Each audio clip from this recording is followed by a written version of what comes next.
الاحتفال ب 8 مارس اللي كيرمز نضال النساء في العالم من أجل حقوقهم. السنة هذه كنتمناو أن يكون بالنسبة لبلادنا يكتسب النساء مجموعة من المكتسبات. بمناسبة حلول 8 مارس اليوم العالمي للمرأة، أوجه التحية والتقدير للنساء في جميع أنحاء العالم. بمناسبة 8 مارس أحيي كل نساء المغرب وأقدم لهن ورود التهنئة، وأعبر عن تضامني مع قضاياهن ومع حقهن في المطالبة بالمساواة والمناصفة. وبخصوص على المستوى ثلاثة ديال المستويات. المستوى الأول هو على المستوى الاقتصادي. كنعرفوا أن النساء في بلادنا مازال في المغرب مازال ما خداوش كل حقوقهم الاقتصادية، حيث أن كنلاحظوا الولوج الشغل كاين هناك تمييز ضد النساء، حيث أن نسبة الشغل ديال النساء لا تتعدى 16%، ومعدل على المستوى الوطني هو أكثر من 40%.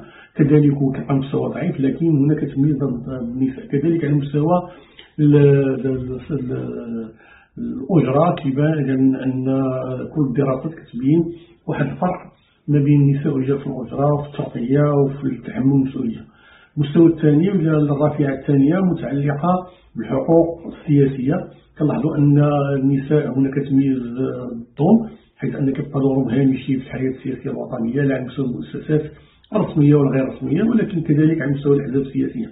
المستوى الثالث ولا الرافعة الثالثة متعلقة بالحقوق القانونية والمدنية. كنلاحظوا مازال أن هناك مجموعة ديال المجالات اللي هناك تمييز ضد المرأة في حقوقها، وكاين هناك قوانين التي لا تفعل وليست هناك مساواة كاملة.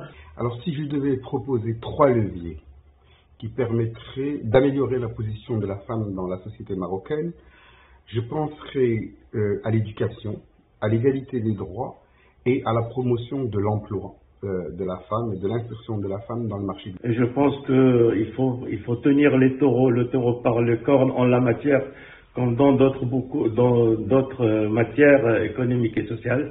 Et je crois au sujet de la question de la situation de la femme, il y a 3 leviers qui doivent être utilisés pour permettre de sortir de cette défaillance de notre société. Le premier levier est un levier d'ordre législatif et se rattache à la situation de la femme dans la religion musulmane telle qu'elle est appliquée par le législateur marocain. Si j'avais 3 leviers à proposer, je dirais l'éducation et l'éducation puis l'éducation. Apprendre aux gamins l'égalité entre les femmes et les hommes, dans l'école et dans la maison, et se donner les moyens de la réussite. L'éducation est aussi essentielle pour permettre aux femmes de développer leurs compétences et de devenir autonomes, et ainsi de prendre des décisions éclairées, ce qui va renforcer leur position dans la société, loin de toute contrainte. Deuxième levier, je dirais, la participation politique. Il est important d'encourager la participation de la femme dans la politique. Leur participation active dans les politiques, bien sûr, aux côtés des hommes, peut aider à garantir que ces politiques reflètent leurs besoins et leurs préoccupations. Troisième levier, je dirais les lois. Les lois et les politiques doivent être élaborées et appliquées de manière à garantir l'égalité entre les femmes et les hommes. Les gouvernants et les gouvernements doivent veiller à ce que les femmes bénéficient de l'égalité des chances en matière d'emploi et de salaire. Les lois doivent aussi garantir et également protéger les femmes contre toute forme de violence, de discrimination, voire de harcèlement. Il est indéniable qu'il y a des déficits au niveau, je dirais, d'accès à l'éducation. Et le fait qu'il y ait des déficits importants, en particulier pour les jeunes filles rurales, etc., ça a des répercussions sur le travail, sur le salaire, etc.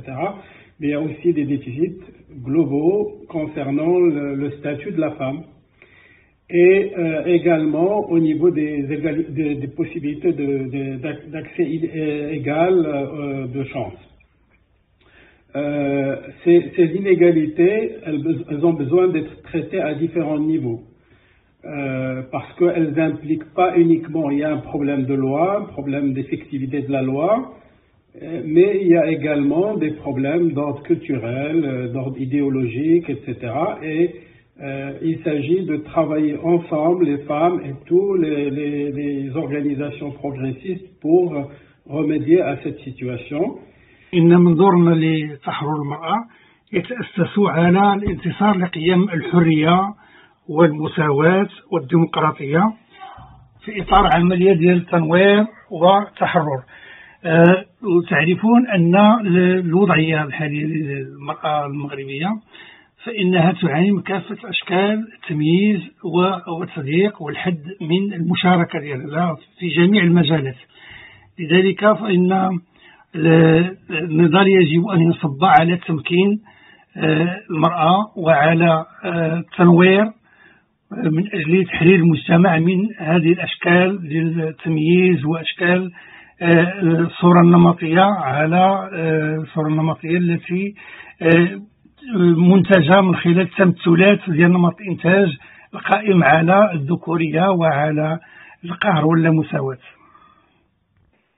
إذا كنا نريد أن نضمن للمرأة كرامتها وأن نضمن لها كامل حقوقها، إذا كنا نريد كما قيل عندما صدر دستور 2011 بأننا يجب أن نلتزم بذلك الدستور، وبأن الفصل 19 منه كان حاسما وأقر المساواة بين المرأة والرجل، وإذا كان هذا الخطاب سليما فآن الأوان بالنسبة لكل من صوتوا على هذا الدستور أن طبعا يطبقوا. Mon souhait à l'occasion de la journée de la femme serait que les Marocains, dans leur ensemble, prennent conscience que le Maroc est comparable à une sorte d'avion bimoteur, un avion qui a deux moteurs et qui a absolument besoin de ces deux moteurs pour décoller.